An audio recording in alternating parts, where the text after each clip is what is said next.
بسم الله الرحمن الرحيم الحمد لله رب العالمين الصلاة والسلام على أشرف الأنبياء والمرسلين رحمة للعالمين أبي القاسم محمد اللهم صل على وأهل بيت الطيبين الطاهرين المعصومين صلى الله عليك يا أبا عبد الله صلى الله عليك يا ابن رسول الله روحي وأرواح العالمين لك الفداء يا غريب يا مظلوم يا شهيد بأرض كربلاء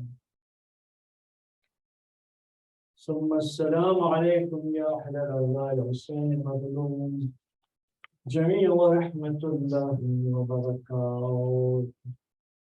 السلام عليكم.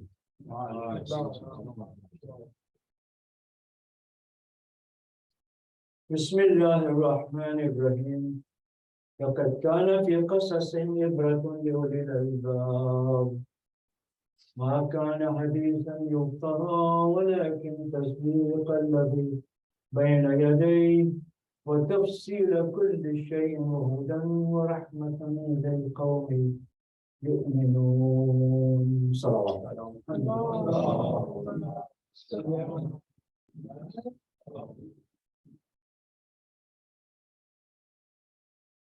One of the important issues connected with the remembrance of history has always been authenticity of the sources, all the time. Whenever we begin to think about the past, the first question that comes to our mind is, there has to be a source that is reliable. You just can't rely on hearsay. You need to be paying attention to the ruwat, those who do the riwayah, those who narrate the story, those, and especially knowing them in the past was very difficult. You and I, we live in such an age where we are so public. You can check on me, I can check on you. You know, we just go on the internet or Google anybody's name and we can find them. Somehow, all the privacy that we used to talk about in this country 30, 40 years ago is gone. Nobody's private. Now we have to be assured that you will remain private if you upload this software or that software. And yet, everything you say on the phone, they know it. What programs you watch, they know it.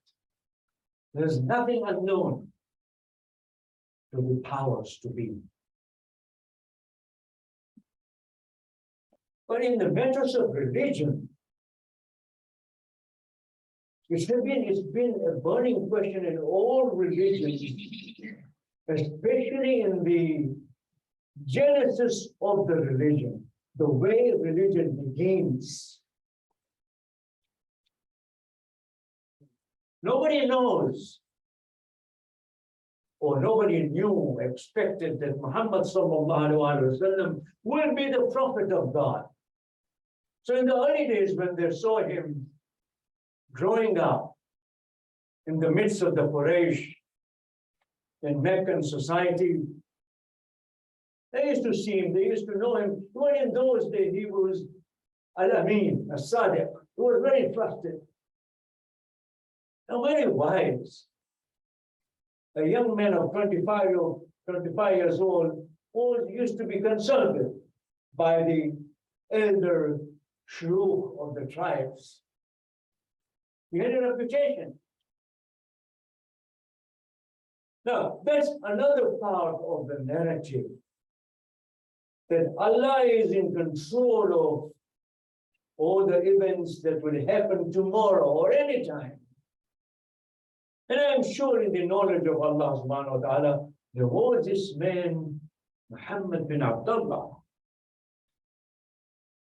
And he had already put a stamp on him that he's going to be my prophet. But how to prepare him and to bring him in the society, in the history, was a big issue. Just don't trust a leader of the people.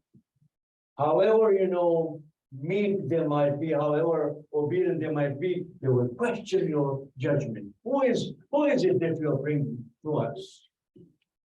Who is it that's going to be our guide? But our prophet, during his early years, he's already acquiring a reputation for being trustworthy, being truthful. And these two qualities are very important in what? In preservation of the message and the conveyance of the message. You need someone you need to trust. Then only you believe.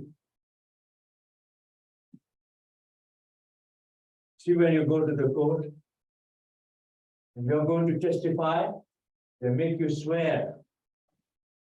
Whatever you believe in, they make you swear so that you establish a trusted relationship between you and the jury and the judge and the court. Muhammad sallallahu alaihi wasallam, when he comes forward as the prophet of God, and the first time he's meeting the Meccans is while he is on the Mount Safa. We can call it a hill, Safa. It's not a mountain. It was so small. But that's where he used to be seen. Rather, it was Marwa on the other side, not this side. And he would talk to the people.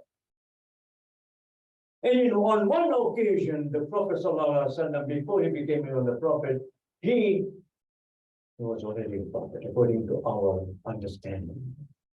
Well, as far as history goes, okay, we wait for 40 years, fine, okay. At that point, when he comes forward to declare, look at the way he approaches it.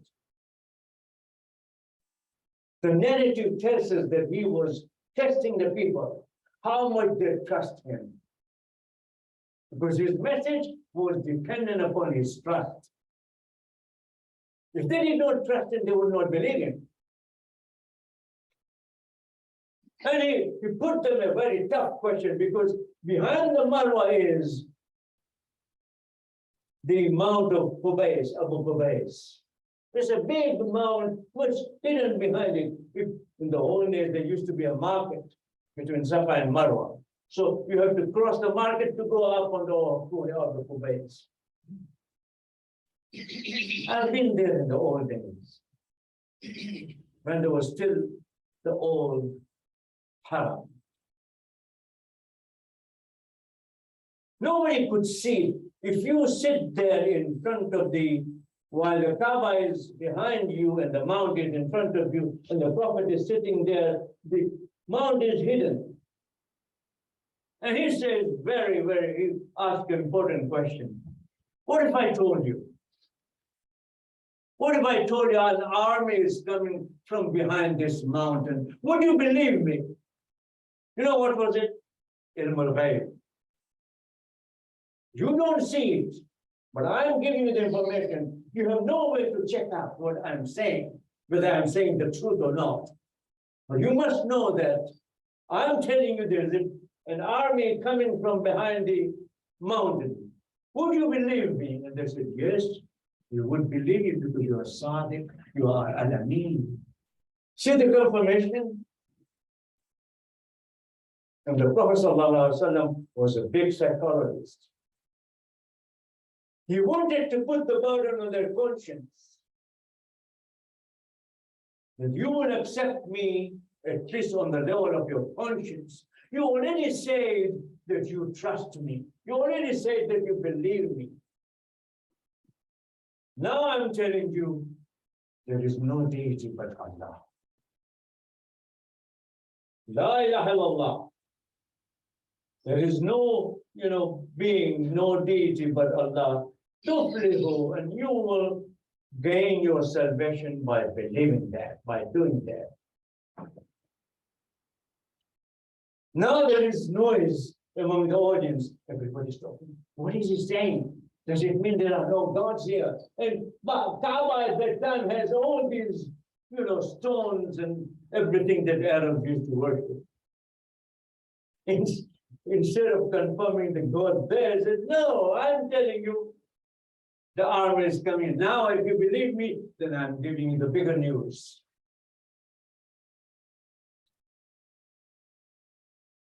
In the modern days, by the way,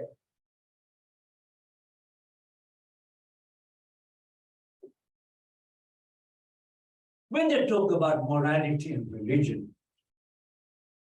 we are very much under the influence of Immanuel Kant, the great philosopher of Germany.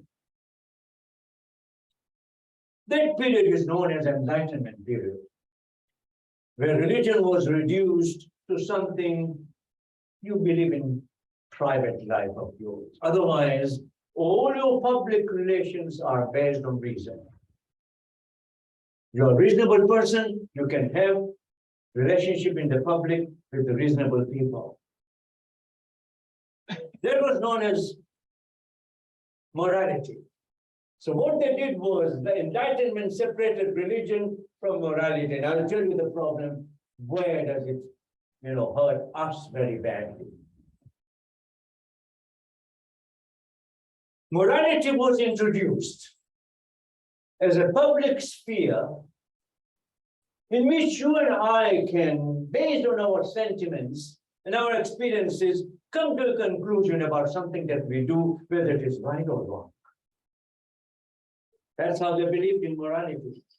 Morality is thought to pertain to the conduct of human affairs. We are running our affairs, I have a bakery, you have you are a goldsmith, you are this. And we are running our businesses, everything, based on our rational understanding. That's morality, which is dictating upon us to deal with one another in honesty, not to cheat one another, to charge only that which is appropriate for us to charge. Kant came up with the idea that religion is primarily involves relationship between God and humanity. So religion was removed from the realm of human interaction. So I interact with you, with him, all my interaction is based on morality.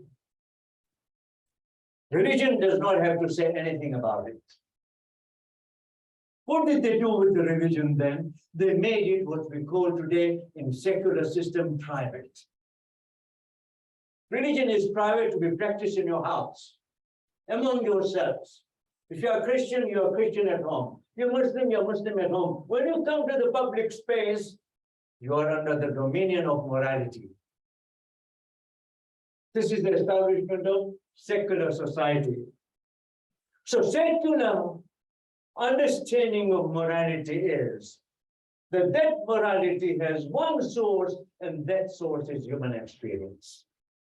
If I want to experience anything, then I don't know what is right and what is wrong. Do you see the conclusion?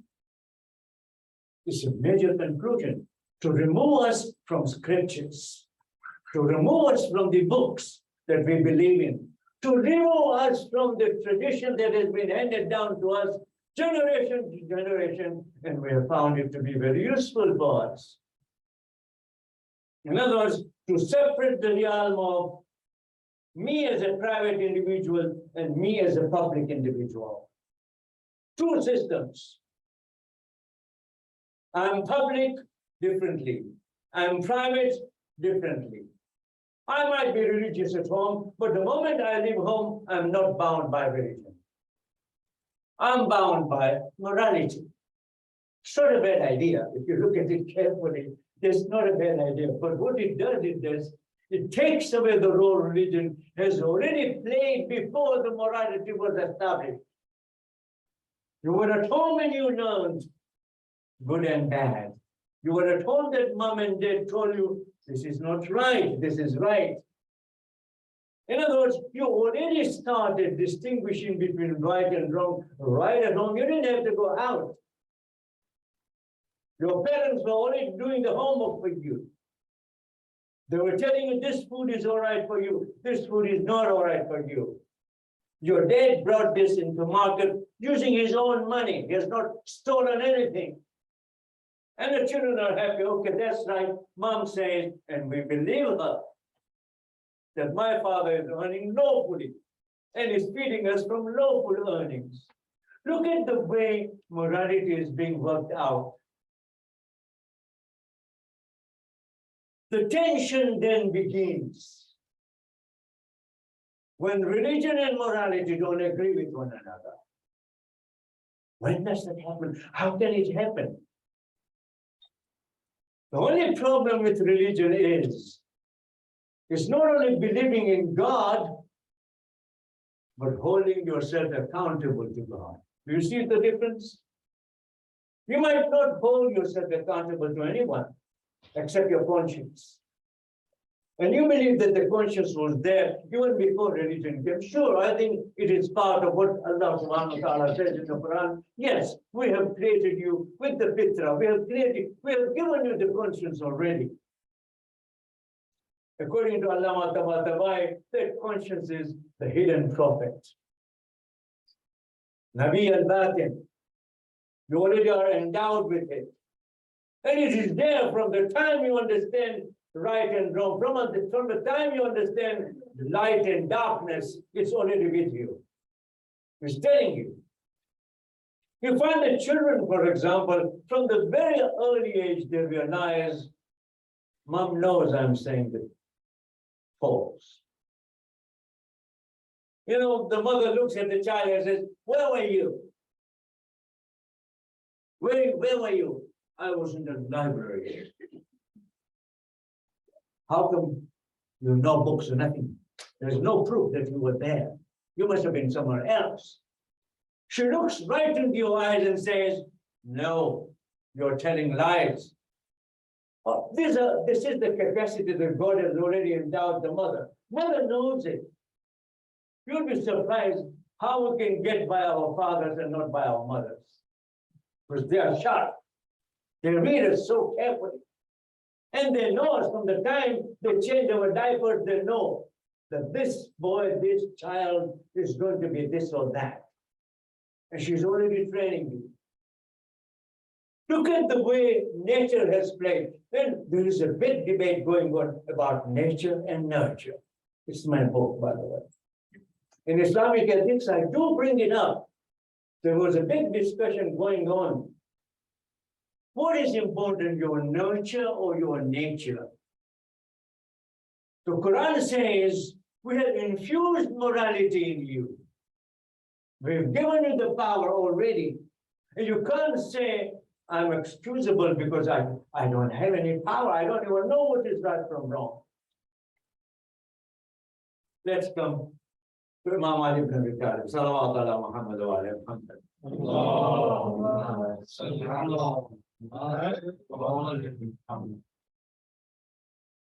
I give you permission to ask me in the middle of my lecture. I don't hesitate because I'm coming to the core of the material that I have made up my mind to present to you during these 10 days. And you know, you are very special for me. You are very important for me because I'm trying out my ideas of the book in a very simple way to you. What I want to really do is, at the end of this lecture series, I want to learn from you whether I was successful or not in conveying to you. Because writing a book, you write for academicians, you write for other professors, you write for your already, MA, PhD students, but talking here is talking to my own children, to my own brothers, to my own sisters. It's very different than talking to someone in academia. In academia, you stand there, you write on the blackboard, and you show them this is the religion and this is morality and this is how they work. Here, I can't do that. Although I would have liked to use PowerPoint, to make my points clear, but it's a small, group. So let's be satisfied with what we have. I turn now to Imam Ali ibn Abi Talib. And I am turning to Imam Ali not because I am a believer in his power or in his knowledge or in his imamah. I'm being very honest to you. That my relationship with Imam Ali is at two different levels. You are connected to your imam in a very different way than you are connected to your teacher. Although they both are very similar in their roles. Your imam also is your teacher. But officially, creed-wise, according to my religion, he's my imam. He's the hujjah of Allah subhanahu wa ta'ala. He's the proof of God's existence on this earth. If I want to know, did God exist? Does God exist? I should look at Ali ibn Abi Talib. And I will know that he's there. It's only God who can create Ali ibn Abi Talib. And there'll be no second Ali ibn Abi Talib except one Ali ibn Abi Talib. Just as there will be only one Muhammad, there will be only one Fatima and one Hassan and one Hussein. Salawat Allah Muhammad wa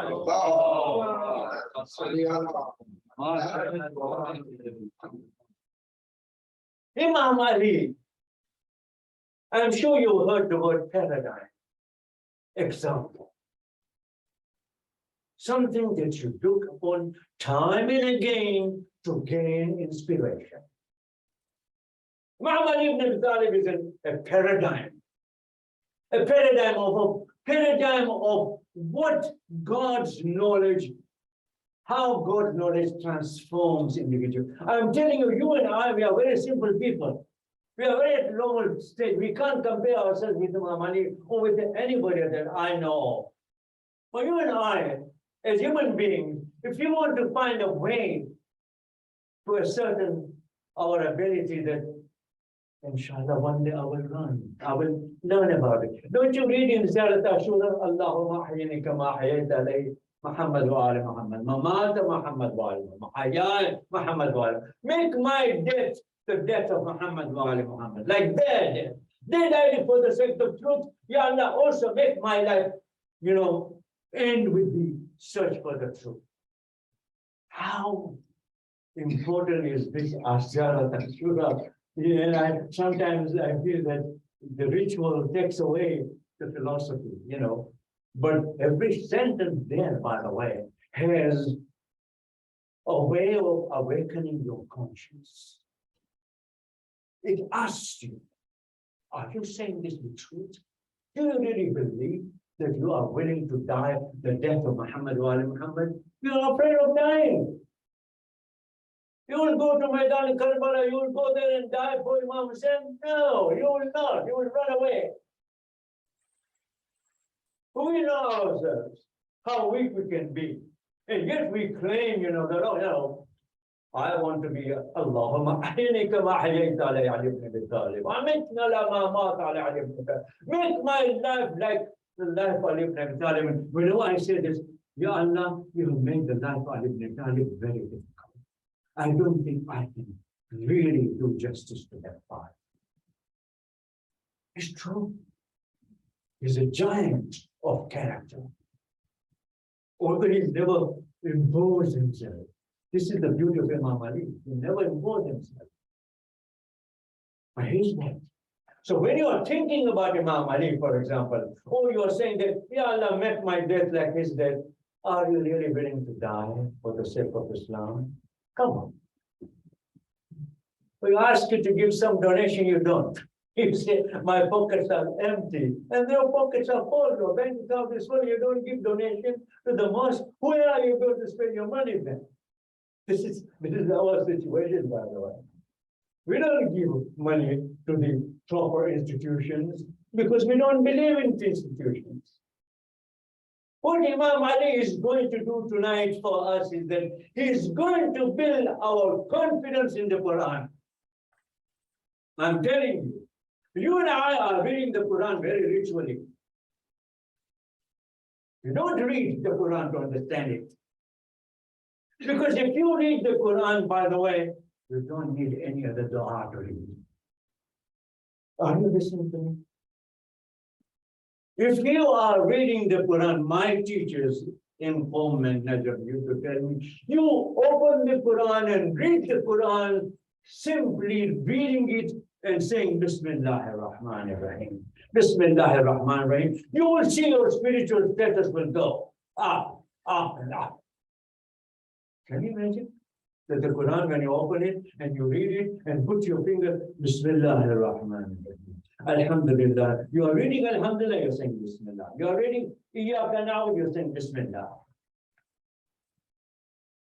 The power of the book that God has given you and me is what Imam Ali is talking about. If anything, Imam Ali has stood by the Quran and never gave up the Quran.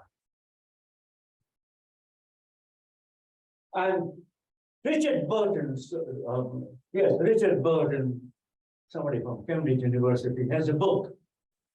And he writes about the collection of the Quran. The history of the way the Quran was collected. It's actually Ayatollah Khoi's book. He has read that, but he's never cited in the source that that's what he read. It is Ayatollah Khoi's thesis. Ayatollah Khoi has an introduction to the Quran, which I translated into English. If you all want to read, Oxford University has published that book. And Ayatollah Khoi has a thesis that is unique among all the ulama, among all the teachers. He says very clearly that the Quran was collected by the Prophet himself while he was still alive. You know what? There are riwayat that it was collected under Uthman, under Umar, I don't know who, and they credit so many other people in between. But what Ayatollah Khoi has proven to us very, very conclusively that the Quran was collected by the Prophet during his lifetime and was arranged the way it is arranged even now. As-Suyuti in his book Al-Itqan, which is the history of the Quran, says that Imam Ali did collect the Quran. What we are puzzled about is this: where is this copy of the Quran that Imam Ali collected? Who has it now? If somebody saying, Imam Ali collected the Quran, obviously the next question is, where is that copy of the Quran that Imam collected himself? You and I, we believe that it is with the 12th Imam alayhi salam. But the reality is that this is the Quran that Hassan and Hussein are reading. This is the Quran that Fatima al-Zahra is reading. This is the Quran that the Ahl Bayt are knowledgeable about. So when Imam Ali says something about the Quran, it's very important to listen. Please read the salawat so that I can tell you what he's saying.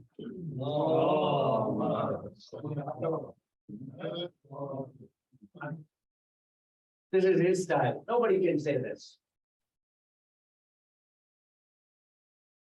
This is the khutbah that we give.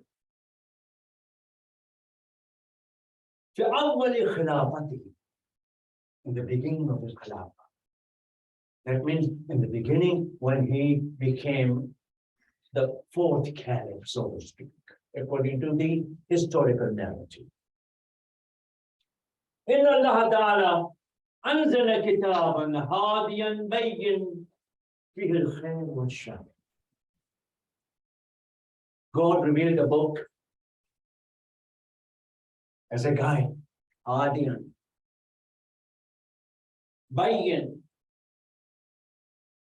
In it, there is elaboration, explanation About what?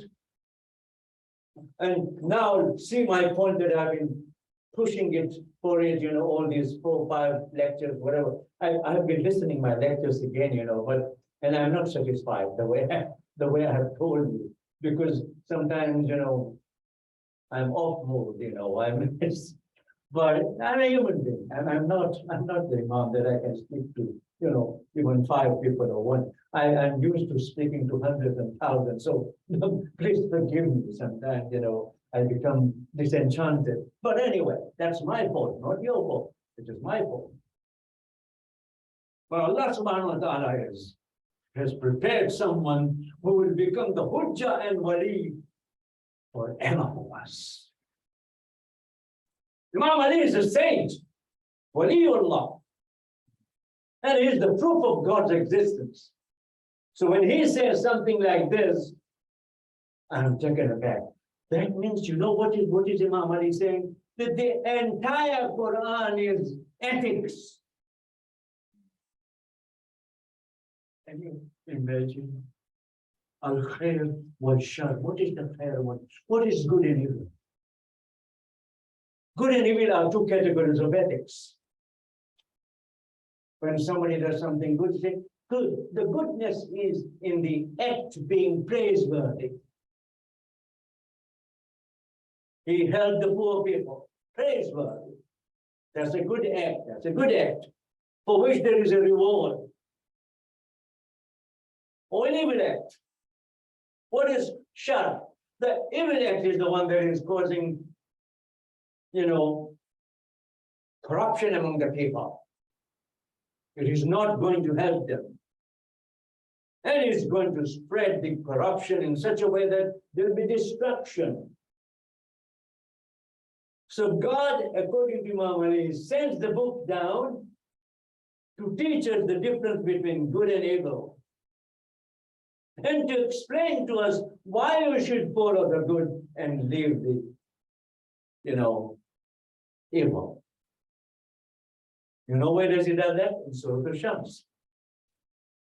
In Surah Al-Shams, وَنَفْسٍ وَمَا سَوَّاهَا. Allah says, I created you. I created human beings. What did I do? The first thing I did with human beings, وَنَفْسٍ وَمَا سَوَّاهَا فَأَلْهَمَهَا فُجُورَهَا وَتَقْوَاهَا. I inspired human beings a difference between good and evil. Can you imagine from the time we are born, the Quran is claiming that Allah has created in you the sense of right and wrong. And he says, وَنَفْسٍ وَمَا سَوَّاهَا. The moment we fashion human beings. A baby is born, according to the Quran, the baby is born with the knowledge of, with the understanding of good and evil. What is this claim? I'm talking nonsense. The baby, what does the baby know about good and evil? They did the research in the University of Pennsylvania to find out when does this sense of right and wrong come in a baby, 4-month-old baby. How can that baby who cannot even articulate the language can really formulate and articulate the sense of good and bad? They did the research, and they found that the baby refuses to drink milk from her mother's breast when the mother is upset. The baby doesn't drink the full milk, no. She knows, Mama, this woman, whoever she is, I don't know who he is, but she's angry, and I'm not going to drink everything. And so the mom becomes worried. Why is baby not drinking? I'm taking care of this and that, Mothers go through a lot in order to feed the baby, because they have to take care of their own diet in order for them to be able to feed them. It's not without reason that a baby, even when you grow 80, 90 years old, you cannot repay your mother for the milk she gave you. You can never repay that. That's the position of mother. That's why Allah said, this mother is to be she is going to represent me in the kindness and mercifulness. Because there's no one in this world who loves you or is merciful to you without a selfish reason. Even Baba, hey, Baba says to Ali, Ali, I really love you. But Baba has in his mind that Ali, I hope he becomes a doctor, so that I can take a pride in him. And there is always an exchange going on. But Mom, she feeds you without any return in mind.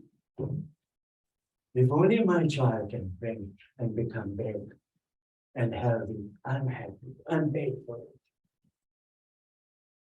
Islamic Sharia did, by the way, empower women, say, if you feed a child, if you nurse a child, you can charge your husband. Tell him to pay you $5,000, $10,000. So, yes, it is true, by the way. Nothing is free. Allah knows that, this woman is going to breastfeed the child, and she needs to be taken care of, and she can make a condition, look, I'll breastfeed your child, but I need, $50 a week, I don't know, whatever she wants. And, I should have good clothes to wear, good perfume to wear, all of these things, because I'm feeding your baby. Look at the way Islam came through. I'm assuring you that, the way Jesus is represented in New Testament, he talks very badly to his mother, Maryam. I don't know how many of you know. When you read in Injil, some parts, you will be disturbed because Jesus, alayhi salam, according to us, no. But according to the Christian tradition, he talks, hey, woman, you woman, stop crying.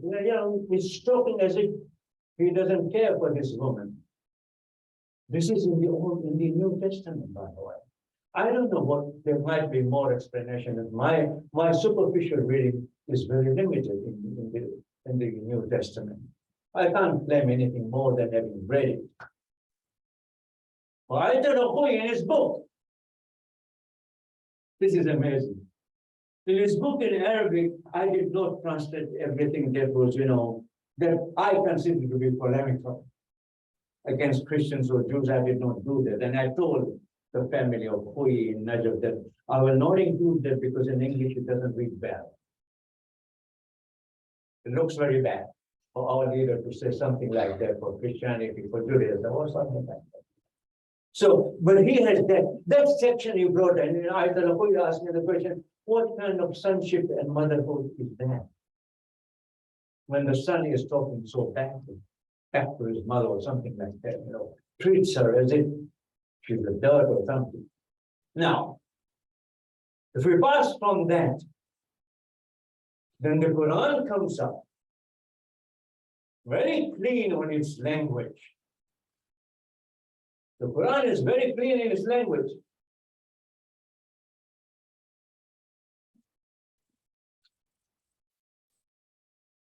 Mawla Ali, thank you, Imam. إن الله تعالى أنزل كتابا هاديا بين فيه الخير والشر. Then Imam said to all of us, خذوا نهج الخير تهتدوا. You adopt what the Quran says is good for you and become guided by it. وأصدقوا أن سمت الشر تقصد. You leave the evil part and become guided and leave it alone. That means you follow what is good. But I want to move forward now. If this is what Imam Ali is saying, then what we have is a very interesting situation with what I said about Karbala yesterday. Karbala is not finished as yet. In my yesterday's lecture, I told you that Karbala continues its revolution. It started the revolution, it has not been concluded as yet. If it was concluded, you and I would not have said to remember Imam Hussain. The reason we are sitting and remembering Imam Hussain after 13 centuries, that it has something to do with our morality, our religiosity, because religion achieves a new meaning with Karbala. Salawat ala Muhammad wa ala Muhammad.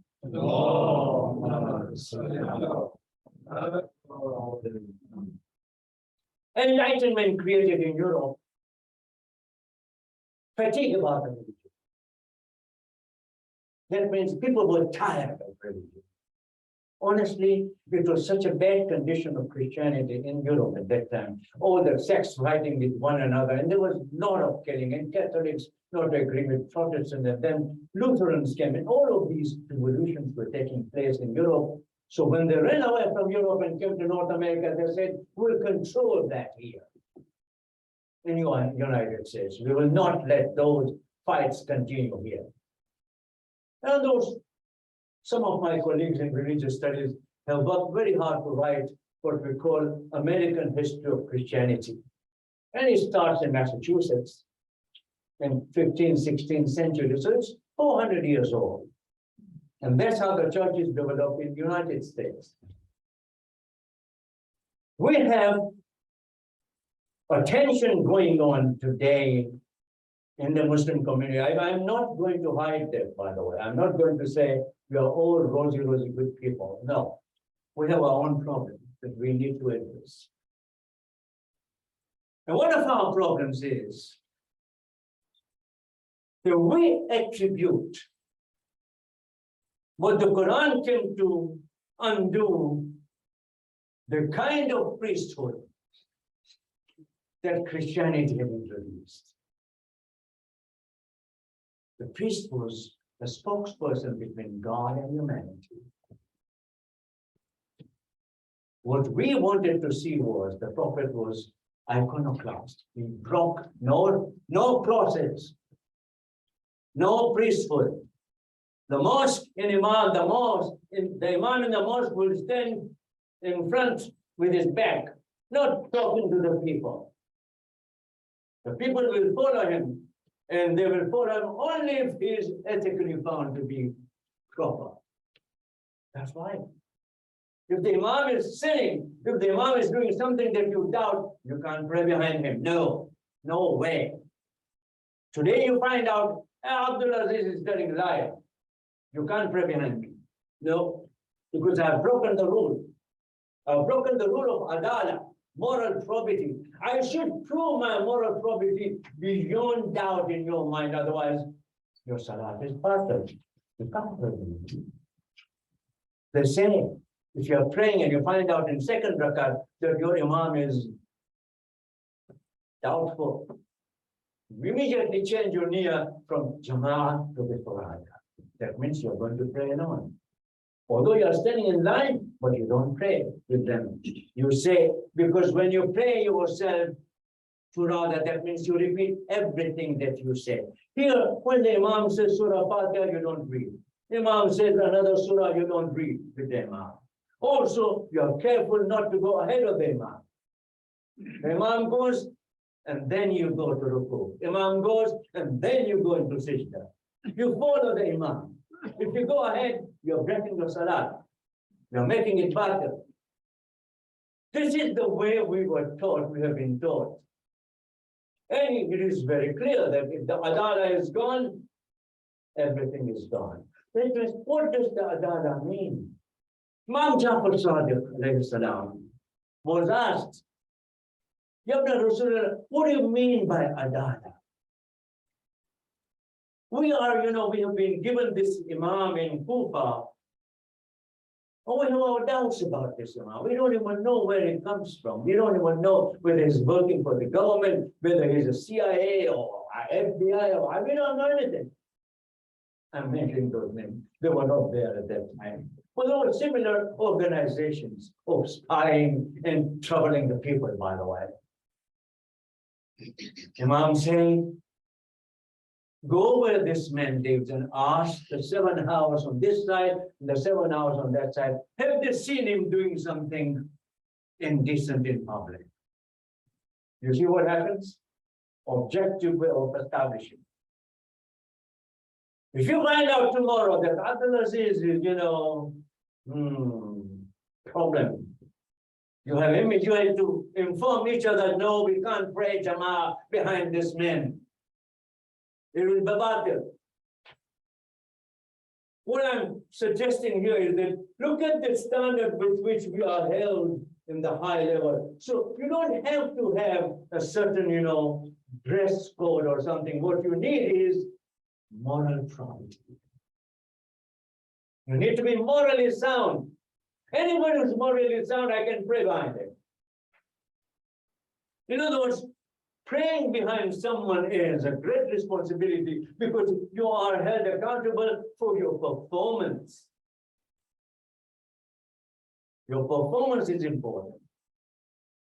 Listen what Imam is saying. Imam al-Nahj al-Balagha is telling us that, look, you must learn the difference between halal and haram. Halal means ethically approved, haram means ethically forbidden. If you don't understand the basics, then you are okay. In other words, the minimum that is required of us is how should we behave in the society in relation to others. That's what Islam requires. That's what being a Muslim in the morally sensitive society we are. So my conclusion is that what Ibn Abbas said, yes, Ibn Abbas, in explaining the ayah of the Quran, have you heard this ayah of the Quran? إِنَّكَ لَعَلَىٰ خُلُقٍ عَظِيمٍ. You heard it many, many times. Allah is telling the Prophet that you have been created as the best exemplar of morality. Isn't that true? خُلُقٍ عَظِيمٍ. You are on the highest level of moral probity. So people were discussing even in those days, what does that mean? إِنَّكَ لَعَلَىٰ خُلُقٍ عَظِيمٍ. Ibn Abbas was asked, what did the Prophet mean by this ayah? And he said, إِنَّكَ لَعَلَىٰ دِينٍ عَظِيمٍ. You are on the religion that is great. In other words, there was no distinction between religion and morality the way moderns are doing. The moderns are saying two things are separate. Well, the Quran is saying, no, we have the Prophet who brings the new religion, but before he brings the new religion, he is the master of moral probity. He has behaved in the most exemplary way. إِنَّكَ لَعَلَىٰ خُلُقٍ عَظِيمٍ. You are of the best quality. And then the Prophet ﷺ is quoted saying, لِكُلِّ بُنْيَانٍ أَسَاسٌ. Every edifice, every building has a foundation. وَأَسَاسُ الْإِسْلَامِ حُسْنُ الْخُلُقِ. And the foundation of Islam is good ethics, moral behavior. This is what we are told, and this is what we want to see. When I'm talking about Karbala, by the way, this is what I see in Karbala. The time is running very fast. I want to come to the conclusion of the lecture there. Karbala. Suhail ibn Qaym was an Usmani. That means he was the follower of the third caliph. I'll tell you something that you might not know. During this time, in the first 50 years, 40 years, Muslims were divided into two camps. Shia Uthmaniyya and Shia Alawiyya. Yes, the both were Shia. One were the Shia of Uthman bin Affan, the third caliph. Others were the Shia of Ali ibn Abi Talib. That means partisans of, followers of. That's what Shia means. And at that point, Suhail bin Qaym, there were many Muslim community was divided. If you went to Makkah in the time of Imam Hussain alayhi salam, there is someone who doesn't speak to you because he happens to be Usmani. He doesn't greet you, doesn't say hello to you.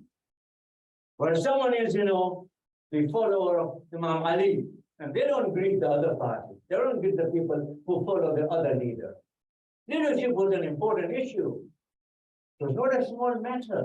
It was a wilayah. It was wilayah of Ali ibn Abi Talib that was being, decided. After all, who are you going to follow? Zuhair had completed the Hajj. This is the year when Imam Hussein is living. This is year 60 of Hijrah. He finished the Hajj and he was going back on the road, on the way to outside Makkah. Somebody tells Imam Hussein that Zuhair bin Pen is here. Oh, I would love to see him. Imam says, I want to see him. Send him the message that he should come so that we can see him. Zuhair was Osmani, but he was maybe a broad-minded person. He said, okay, I want to see Ali ibn Abi Talib.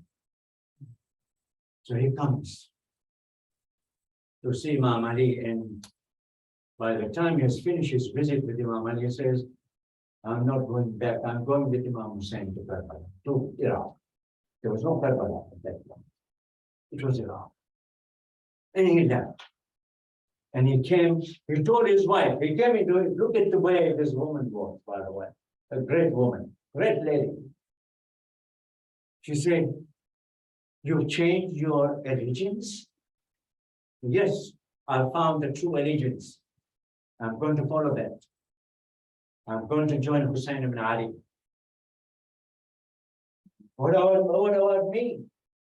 She was right. What about me? You're living in me outside. I'm not even back in Medina yet. So you have a choice. I can set you free through a divorce. Or you can come with me if you want. I want to come with you. She was a very independent minded. I want to come with you. I'll be there with you. And this is what happened, that she comes and joins Zuhair ibn Qayn to join Imam Hussein. Zuhair ibn Qayn, by the way, on the day of Ashura, Imam Hussein is ready to pray Zuhr. Listen to this. You and I, we delay our prayers. You and I, we don't even care for our prayers.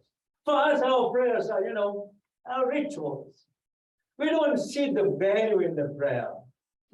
The way people in the time of Imam Hussein were. Today we have to be reminded, have you prayed? Son, have you prayed? Daughter, have you prayed? Well, in those days, it all depended upon who is your Imam. How important it is to have that environment ready, whereby the child feels comfortable that, yes, I want to pray with my dad. I want to pray with my mom. Zuhr comes, and the lines have been set. Abu Sumama comes. And Abu Sumama was one of the companions. He comes to Imam Hussein, look at the way Tabari is capturing that. Can you imagine a camera looking at the conversation between Abu Sumama and Imam Hussein alayhi salam? If there was an iPhone in those days, they would have taken this film, by the way, for us to see what happened in that conversation. Abu Sumama comes, Mawla, أحب أن ألقي ربي وقد صليت هذه الصلاة كل بدنا تحتها.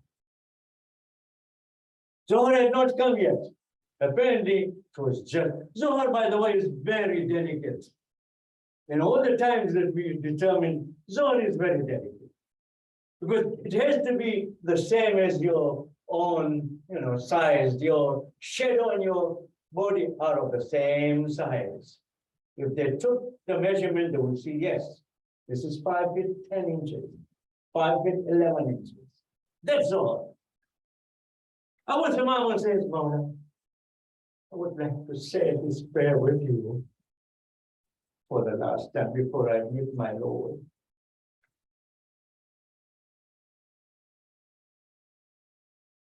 the time of the Salah has just entered.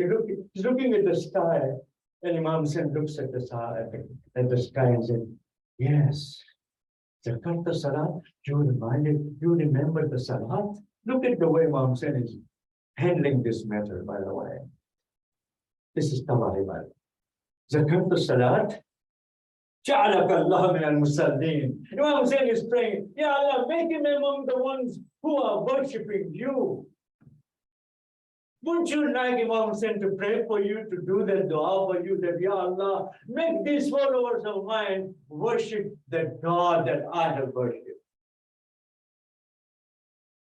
جعلك الله من المصلين الذاكرين. نعم هذا أفضل وقتها. Yes, and he looks at the sky and said, yes, the time has come for Zuhur. Oh, who stood in front of Imam Hussain when Zuhur was prayed? Because they were not allowing them to pray. These Muslims, they are not opening the books to see what they did to the grandson of the Prophet. They would not let him pray. And they were, ready to shoot arrows. So Imam is standing in the front, and Zuhair ibn Qayn and another companion are standing in front to take the arrows on themselves. Can you imagine? It's not easy to take the arrows on you. When Imam Hussain is going to ruku, and Zuhair ibn Qayn and the other, companion of Imam Hussain, they are taking the arrows on themselves. I don't know. They did not pray with Imam Hussain. But who knows that when they fell, because there were so many arrows coming, and they took so many arrows, by the way, that when they fell, they must have done the ruku with Imam Hussain. They must have done the sujood with Imam Hussain. Because they loved this Imam, therefore they stood in front of him. Imagine, brothers and sisters, what kind of Muslims had come to Karbala to kill Imam Hussain? Were they Muslims or not? And the answer is very clear that if they could not give the son of the Prophet time to pray, then they don't deserve to be called Muslims.